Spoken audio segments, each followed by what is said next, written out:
जी अस्सलाम वालेकुम। आज हम मौजूद हैं साहिवाल कॉमसेट यूनिवर्सिटी, जहां पर एक इवेंट ऑर्गेनाइज़ किया गया है जिसको स्किल डेवलपमेंट, जो स्किल्स के नाम से एक इवेंट ऑर्गेनाइज़ किया गया है, जिसके अंदर हम डायरेक्टर साहब जो साहिवाल यूनिवर्सिटी के हैं उनको भी साथ लेके चलेंगे और उनके साथ कुछ बातचीत भी करेंगे और देखते हैं किस तरह से होता है और क्या क्या ये लोगों को और बच्चे जो हैं यहाँ पर उनको क्या क्या चीज़ें सिखा रहे हैं कि वो किस तरह से स्किल्स उनके अंदर डेवलप कर रहे हैं। जी अस्सलाम वालेकुम। इस वक्त हम मौजूद हैं कॉमसेट यूनिवर्सिटी इस्लामाबाद सब कैंपस साहिवाल, उनके डायरेक्टर साहब के साथ। अस्सलाम वालेकुम सर। जी वालेकुम अस्सलाम। Sir what is your name? जी प्रोफेसर डॉक्टर नज़ीर अहमद ज़फ़र। ठीक है सर, ये आप क्या समझते हैं कि जो को करिकुलर एक्टिविटीज़ हैं ये यूनिवर्सिटी के स्टूडेंट्स के लिए किस हद तक इम्पोर्टेंट है?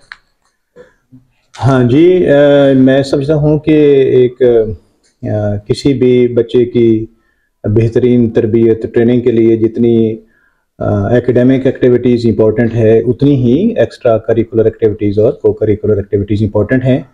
और अल्हम्दुलिल्लाह कॉमसेट्स यूनिवर्सिटी साहिवाल कैंपस बच्चों की ट्रेनिंग के लिए हर सेमेस्टर में स्पोर्ट्स वीक का इनेकाद करता है और हम समझते हैं कि इससे बच्चों में unity, discipline, team work, leadership, tolerance, ये सारी क्वालिटीज़ पैदा की जा सकती हैं। तो वैसे तो थ्रू आउट द ईयर ही हमारे यहाँ अल्लाह का शुक्र है कि स्पोर्ट्स जो हैं वो जारी रहती हैं, यहाँ बड़े बड़े ग्राउंड्स हैं, लेकिन यह है कि ख़ास तौर पे हमने एक वीक जो है वो स्पोर्ट्स के लिए डेडिकेट किया हुआ है और इसमें मुख्तलिफ़ किस्म की स्पोर्ट्स हैं, इंडोर भी हैं, आउटडोर भी हैं, स्टूडेंट्स के लिए भी हैं, फैकल्टी के लिए भी हैं। तो मैं समझता हूँ कि ये इसकी अच्छे इंसान बनने के साथ साथ मैं समझता हूँ कि इंसान की सेहत के लिए भी ये बहुत ज़रूरी है। जी sir, I have visited the stalls और वो सब ग्राउंड, तो आपकी फेवरेट जो है वो गेम कौन सी? जी मेरी फेवरेट गेम जो है वो असल में तो कबड्डी है। स्पोर्ट्स वीक के अंदर जो सबसे बेस्ट चीज़ मुझे वो लगी है वो ये थी कि फ़लस्तीन के हवाले से एक कैंप लगाया गया। बाकी तो काफ़ी ज़्यादा स्पोर्ट्स पूरे दुनिया के अंदर चल रहे हैं, क्रिकेट का वर्ल्ड कप अभी जो है वो ख़त्म हुआ है, काफ़ी ज़्यादा स्पोर्ट्स जो चल रहे हैं, लेकिन जो बेस्ट चीज़ है वो फाइनल के अंदर भी आप लोगों ने वर्ल्ड कप के देखी होगी कि एक बंदा भागता हुआ आता है ग्राउंड के अंदर और कोहली के साथ आके वो चिमट जाता है, उनके गले लग जाता है और उसने पहनी होती है शर्ट फ्री फ़लस्तीन की। वही चीज़ आज मुझे यहाँ पर भी नज़र आई और काफ़ी दिल को अच्छा लगा कि इतने बड़े बड़े मीडिया चैनल्स जो हैं वो इस बात पर खामोश हैं, लेकिन स्टूडेंट्स होकर ये बहुत अच्छा काम कर रहे हैं। तो हम देखते हैं कि ये लगाया किसने। आइए। अस्सलाम वालेकुम। वालेकुम अस्सलाम। जी किसने, कौन इसका जो है, आप पूरा ग्रुप है, ओनर कौन है इनका? मतलब ये पूरा ग्रुप जो है ना वो रिप्रेजेंट कर रहा है स्टॉल को। ये स्टॉल का मेन मोटो ये है कि हम लोग ना हमारी जनरेशन्स के अंदर ये अवेयरनेस पैदा करना चाहते हैं कि हम लोग क्या ऐसा अब करें कि आगे थोड़े से साल गुजर के हम फ़लस्तीन के लिए कुछ कर सकें, क्योंकि जैसा आप लोग जानते हैं कि हम लोग अभी डायरेक्टली कुछ कर नहीं सकते, वहाँ जाके हम वो नहीं कर सकते, जंग नहीं कर सकते, या हम लोग वहाँ जाके उन पे बम नहीं गिरा सकते जैसे वो कर रहे हैं, वो इसराइली कर रहे हैं गज़ा पर। बेसिकली यहाँ पे पैलेस्टाइन में जो हो रहा है ना, हम उसके बारे में डिस्कस करना चाह रहे हैं कि वहाँ पे एक्चुअली क्या हो रहा है। तो हमारे पास 3 मेन सेक्शंस हैं जिसके बारे में हम डिस्कस कर रहे हैं। फर्स्टली आ जाता है हिस्ट्री का पार्ट कि वहाँ पे जो जंग हो रही है वो किन के दरमियान हो रही है और क्यों हो रही, किस वजूहात की वजह से हो रही है। वो रऊफ भाई आपको बहुत अच्छे से एक्सप्लेन करेंगे कि क्यों हो रही है, क्या वजूहात है। दूसरा पार्ट आता है मस्जिद अल अक्सा की इम्पोर्टेंस। एज अ मुस्लिम वो जगह हमारे लिए इतनी इम्पोर्टेंट क्यों है, हमारे लिए उसकी क्या अहमियत है हमारे लाइफ में, वो हम आपको बताएंगे कि वो जगह हमारे लिए क्यों है इतनी इम्पोर्टेंट। और थर्डली हमारा एज अ मुस्लिम क्या रोल होना चाहिए। यहाँ खड़े हम वहाँ जाके जंग नहीं लड़ सकते हैं, तलवारें पकड़ के नहीं जा सकते हैं, पर यहाँ पे रह के हम क्या क्या कर सकते हैं वो हम आपको बताएंगे।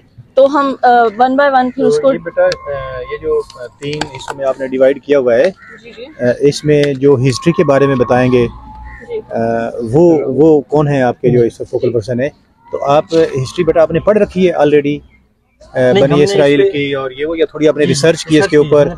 इसको टीम है जो रिसर्च कर रही है ऑथेंटिक। हम मौलाना साहब से मिले, उन्होंने बताया ये हदीस ऑथेंटिक है, ये चीज़ ऑथेंटिक है या नहीं। तो फिर उसके बाद आपने, और उसके बाद जो अभी वो कौन बता रहा है? वो अच्छा, वेरी गुड। हमने इसी के बारे में रिसर्च किया आपस में, क्योंकि हमारी एक टीम की तरह हम लोगों ने अल्हम्दुलिल्लाह वर्क किया है। सब बच्चों ने इस चीज़ के बारे में नॉलेज गेन की है, जिसके पास जो चीज़ होती थी हम एक दूसरे के साथ शेयर करते थे। उसकी इम्पोर्टेंस का पता है? तो आपको पता है कि मस्जिद अक्सा जो है वो कितनी इम्पोर्टेंट है और वो मुसलमानों का किबला भी रहा है, ये भी आपको पता अव्वल रहा है। वहाँ पे हमारे आप सल्लल्लाहु अलैहि वसल्लम को इमामुल अंबिया का ताज मिला था, वो हमारा पहला किबला है। वहाँ पर इतनी एक बाबरकत जगह है और भी इतनी सारी चीज़ें, इतने हदीस हैं। एक हदीस का मैं मफहूम यहाँ पे बताना चाहूँगी। यहाँ पे एक हदीस का मफहूम है, आप सल्लल्लाहु अलैहि वसल्लम ने कहा था 3 मस्जिदें हैं, मस्जिद अल अक्सा, मस्जिद अल हराम और मस्जिद नबवी है, जिनकी तरफ सफ़र करना जायज़ है। इसका मकसद ये है कि, इसका मतलब ये है कि उन तीनों मस्जिद की तरफ सवाब की नीयत से हमें सफ़र करना चाहिए, वो हमें कहा गया है। इसी तरह वहाँ पे जिस तरह वो एक जगह है, एक मुसलमानों को, सब बहन भाइयों को ये कहा गया है कि ना एक जिस्म का एक हिस्सा होते हैं, सारे डिफरेंट अज़ा होते हैं, तो वो एक हिस्सा है। अगर एक अज़ा में कोई मसला है तो वो बाकियों को भी बेचैन ही रखता है। आपने जो बात कही है ना कि ये मुसलमानों का किबला है, मस्जिद अक्सा मुसलमानों का किबला है, तो ये जब से इस्लाम आया सिर्फ उस वक्त से किबला नहीं है। क्यों? इसलिए कि अल्लाह के यहाँ सिर्फ एक ही एक्सेप्टेबल दीन है और वो है दीन इस्लाम। और शुरू में सारे ही मुसलमान थे, जिनको अभी हम यहूद व नसारा कहते हैं। इस्लाम से पहले ये भी असल में जो दीन था वो इस्लाम ही था। तो वो आपका किबला उस वक्त सिर्फ जब नबी करीम सल्लल्लाहु अलैहि वसल्लम के वक्त में किबला नहीं है, बल्कि उससे पहले से भी वो मुसलमानों का किबला ही था। तो बारे में एक और इन्फॉर्मेशन, आपके पास जो QR कोड है ना, ये QR कोड जो बच्चा स्कैन करेगा उसके पास सारी इन्फॉर्मेशन आ जाएगी, हिस्ट्री आ जाएगी। हमने पूरा ले रहे हैं, ये सर एक यहीं पे है। थोड़ी सी मैं जरा मेरे से एक्सेप्ट कर लेंगे डोनेशन? बॉक्स लेके आओ बेटा। ये आपका 2000 रुपया मेरे से ना। अच्छा, ये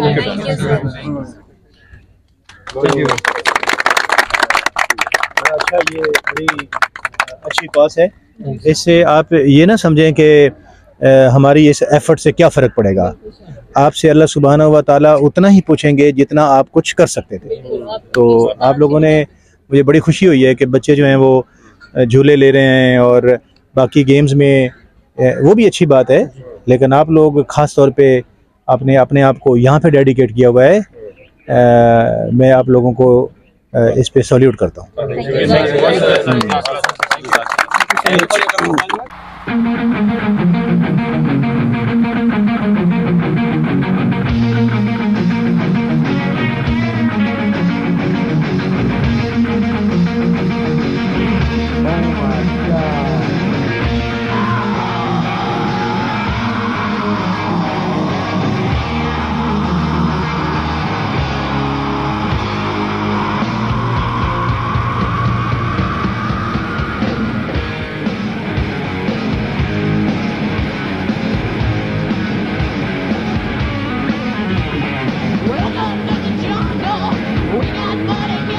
जी, जैसा कि मैंने आप लोगों को बताया था कि यहाँ पर स्पोर्ट्स वीक है, बैडमिंटन यहाँ पर हो रही है और फाइनल के अंदर 2 हमारे साथ जो है वो कैप्टन मौजूद हैं। तो पहले तो हम ये पूछते हैं कि आप किस डिपार्टमेंट से आप बिलोंग करते हैं। आप जी, क्या नाम है आपका? My name is Mohammad Isaliyar and I am from MS department BBA। सही। आपका?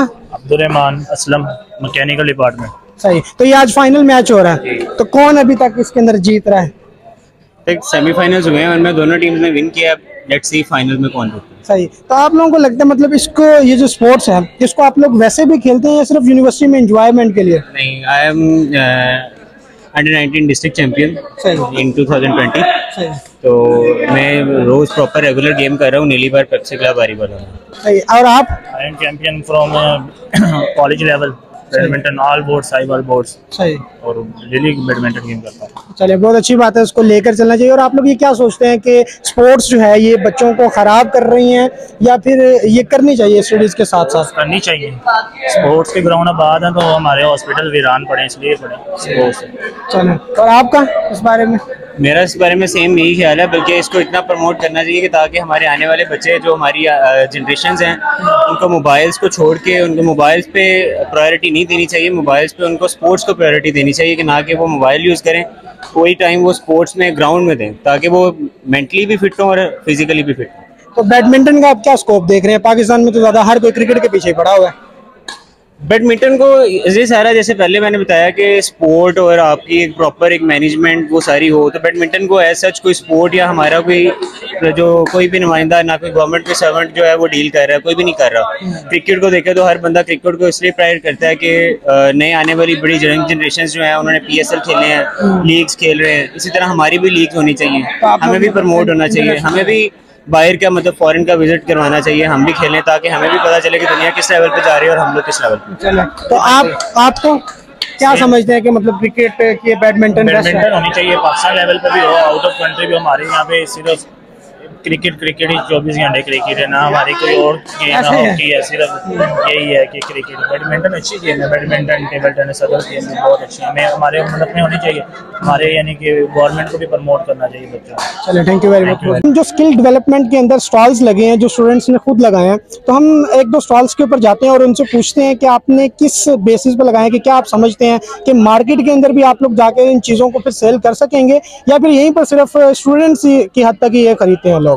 चलें हम स्टॉल पे जाके बात करते हैं। जी, अस्सलाम वालेकुम। आपका नेम? आपने ये जो हैंडमेड है सब कुछ, जरा ये दिखाइएगा, सब कुछ इनका हैंडमेड है। तो ये आप क्या समझते हैं कि ये जो चीज़ है आर्ट वाली आप यहाँ पर अरेंज कर रहे हैं, मार्केट में भी कोई इनकी वैल्यू है? जी जी।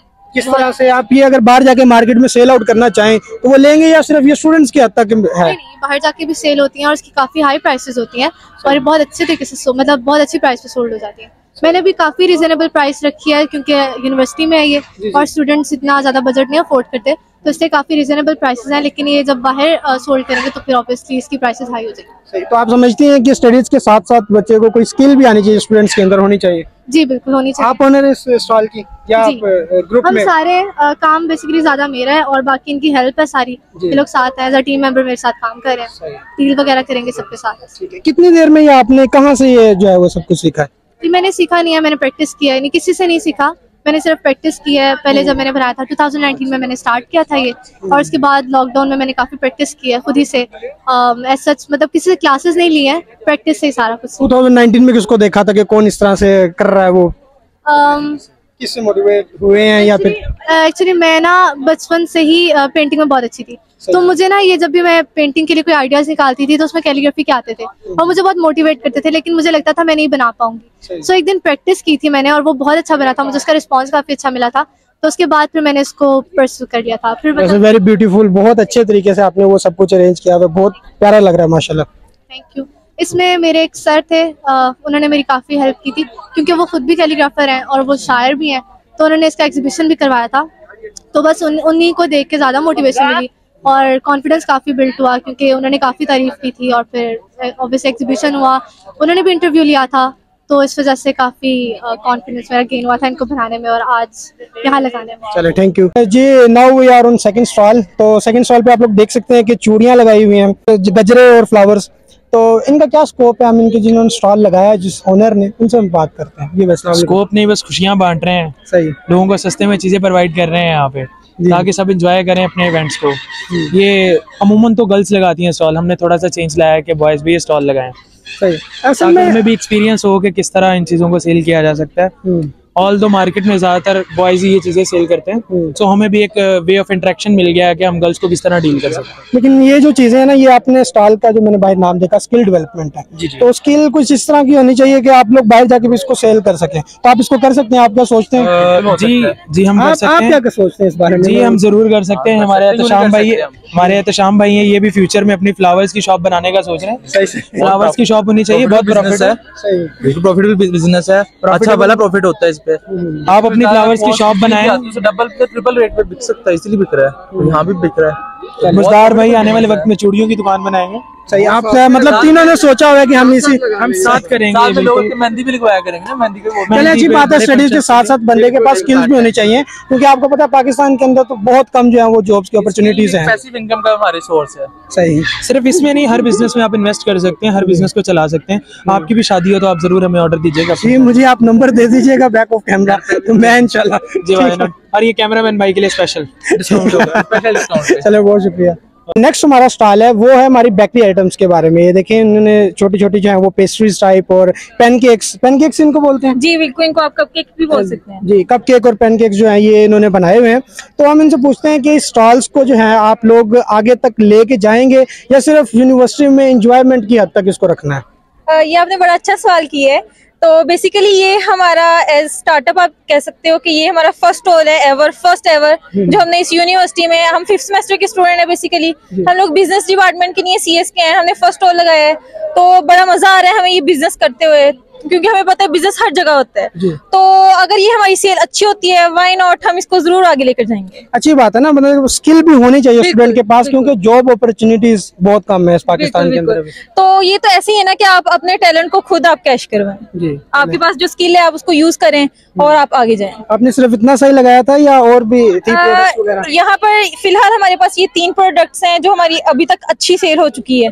तो मैं आपको वैसे रैंडमली इसकी प्राइस भी बता देती हूँ। ये हमारा रेड वेलवेट केक है, ठीक है, ये आपको 200 का मिलेगा। ये आपको कप केक 100 का मिलेगा। नान खटाई का हम आपको पेयर दे रहे हैं, सिंगल नहीं दे रहे, ये आपको 50 का पेयर मिल जाएगा।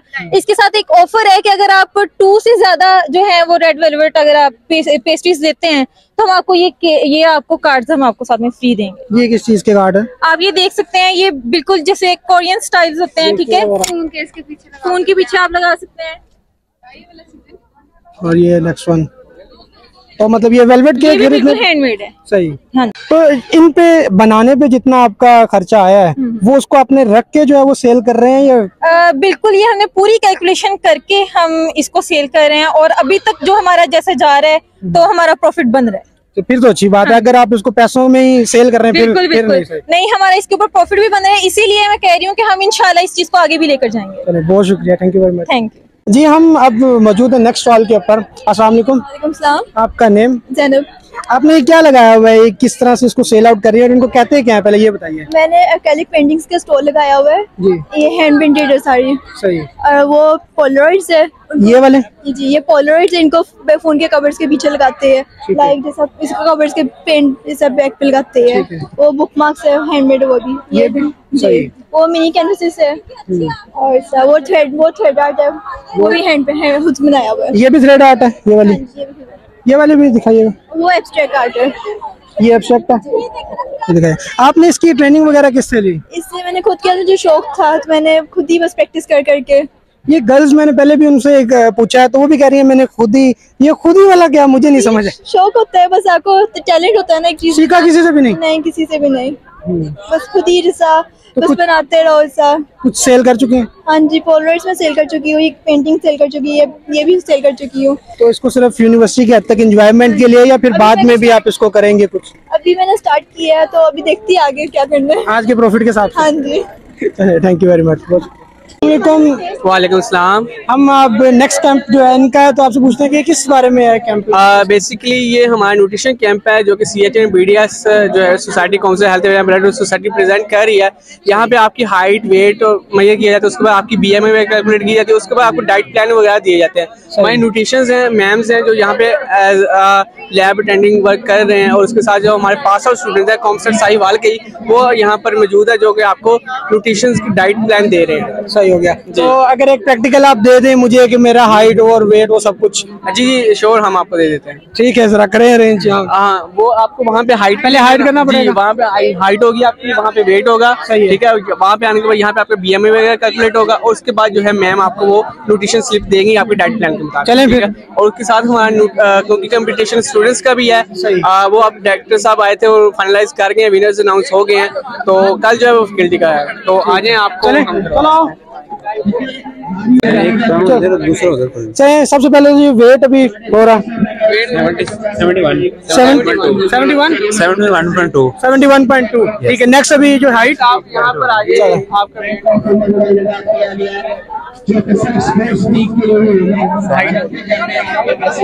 आपकी 5'10" हाइट 5.10 हाइट है, ठीक है। अब यहाँ पर आपका जो है ना हाइट और वेट आपका नोट हो गया। अब आपने जाना है वहाँ पे अपना BMI कैलकुलेट करवाना है, वहाँ पे आपका BMI वगैरह कैलकुलेट होगा। उसके बाद जो आपको स्लिप मिलेगी वहाँ पे आप आके मैम से अपना न्यूट्रिशन डाइट जो है वो डाइट करवाएंगे, ठीक है। यहाँ पे हम जी, यहाँ पे आप अपना हाइट और वेट बताएंगे। वेट 71.2। हाँ, 71.2 और हाइट 5.10। अब जो है ना वो आपका BMI कैलकुलेट होगा, देन आपको कैलकुलेट करके आपको स्लिप दी जाएगी, वो आप मैम से जाके अपना न्यूट्रिशन डाइट वो आपसे पूछेंगे, आपके डाइट प्लान करंट क्या है, वो आपसे सारी चीज़ें पूछेंगे, आप कितना अगेन जो है ना वो प्रोटीन कितना ले रहे हैं, सारी चीज़ें देन आपको वो बताएंगे कि आपकी जो अभी की रिक्वायरमेंट उसके मुताबिक आपको इतनी प्रोटीन इतनी कैलोरीज लेने की जरूरत है, ठीक है। तो वो प्रॉपर डाइट देंगे, आपको प्रॉपर टाइम होगा कि इस टाइम आपने डाइट ये खानी है, वो प्रॉपर आपको न्यूट्रिशन डाइट जो है वो वहाँ पे प्लान। ठीक है, मैम ने कैलकुलेट कर लिया। मैम इसको क्या बोलते हैं? ये आपका नॉर्मल है। नॉर्मल है, कोई चीज मुझे लेने की जरूरत नहीं है? नहीं, वो बाकी डाइटिशियंस आपको सही बताएंगे, लेकिन आप ना ओवरवेट में है और ना ही आप अंडरवेट में, आप नॉर्मल। ठीक है, चलो तब ये स्लिप जो है हम वो मैम के पास ले जाएं। चलें, यहाँ पे इनका स्लिप आपका नेम? मेरा नेम अली अंसारी। गलत ही बताया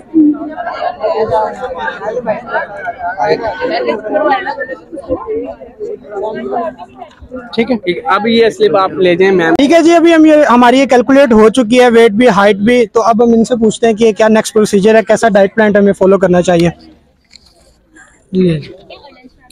इसके अकॉर्डिंग तो आप ओवरवेट है, ठीक है, क्योंकि जो नॉर्मल हमारी कैटेगरी है वो ऑलमोस्ट 24 होता है। ठीक है, 24 जो आएगा तो वो किलोग्राम पर मीटर स्क्वायर, तो इसके अकॉर्डिंग मैं ओवरवेट यहाँ पे आपका डायग्नोस कर दूंगा। ठीक है, आपका ब्रेकफास्ट की क्या रूटीन है उसमें? ब्रेकफास्ट पराठा।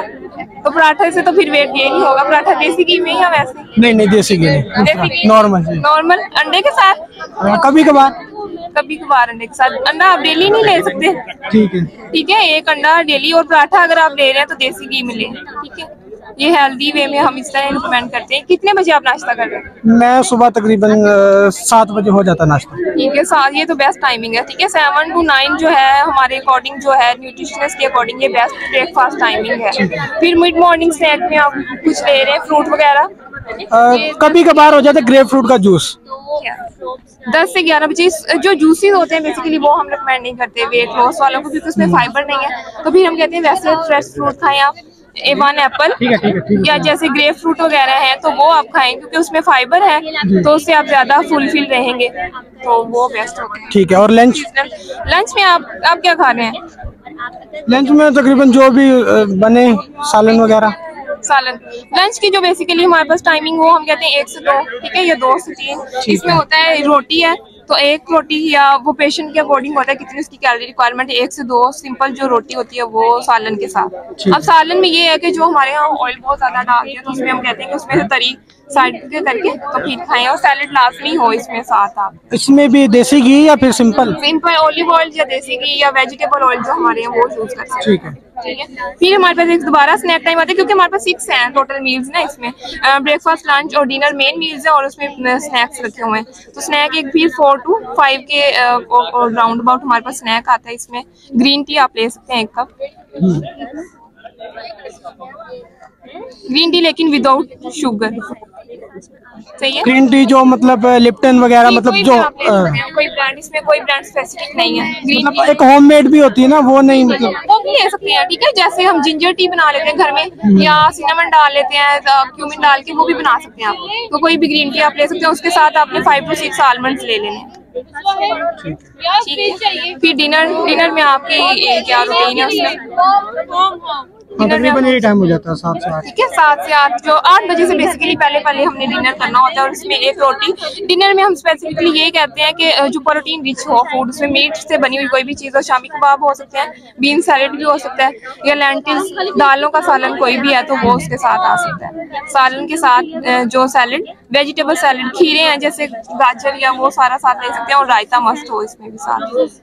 फिर रात को सोने से पहले हमारा होता है पोस्ट डिनर, उसमें 10 बजे से पहले हम कहते हैं कि 1 कप जो है दूध लाजमी लें, इसमें नींद अच्छी आएगी, ठीक है। ये जो है वो गरम नीम गरम जो होता है 1 कप मिल्क, ठीक है। ये बेसिकली इस तरह की हम। Thank you so much. Now we are visiting a new camp. तो उनसे पूछते हैं हम जी, आपका कौन सी सोसाइटी है और किस बारे में आपका जो है ये कैंप लगा हुआ है? अस्सलाम वालेकुम। जी वालेकुम सलाम। हमारा जो है ये society concerts adventure and roving club है। इसमें हम कॉन्सर्ट्स में जितने भी टूरिज्म जाता है उसको हम कंडक्ट करवाते हैं। रोविंग में ये आता है और एडवेंचर में आता है कि हम फन गेम्स करवाते हैं। स्क्वेंजर हंट हो गया, वाटर वार हो गया, फ्रीजिंग वाटर वार, जंगल रन, रंबर जंपर कॉम्पिटिशन, ऐसी गेम्स। जैसे हमने वांजू भी इस पर इंट्रोड्यूस करवाया है। हम पंजाबी गेम्स जो time with time passive time खत्म हो रही हैं, हम उनको भी वापस लेके आ रहे हैं। बाउंड्री लाइन हो गया, वांजू हो गया, ये हमने कल करवाया है। फिर हमारा मेन इवेंट होता है पेट शो। सही। हम ओपनिंग सेरेमनी पे हॉर्स डांस और पेट शो वगैरह ऑर्गेनाइज करवाते हैं। तो ये हमारे मेन इवेंट्स हैं। चलें ठीक।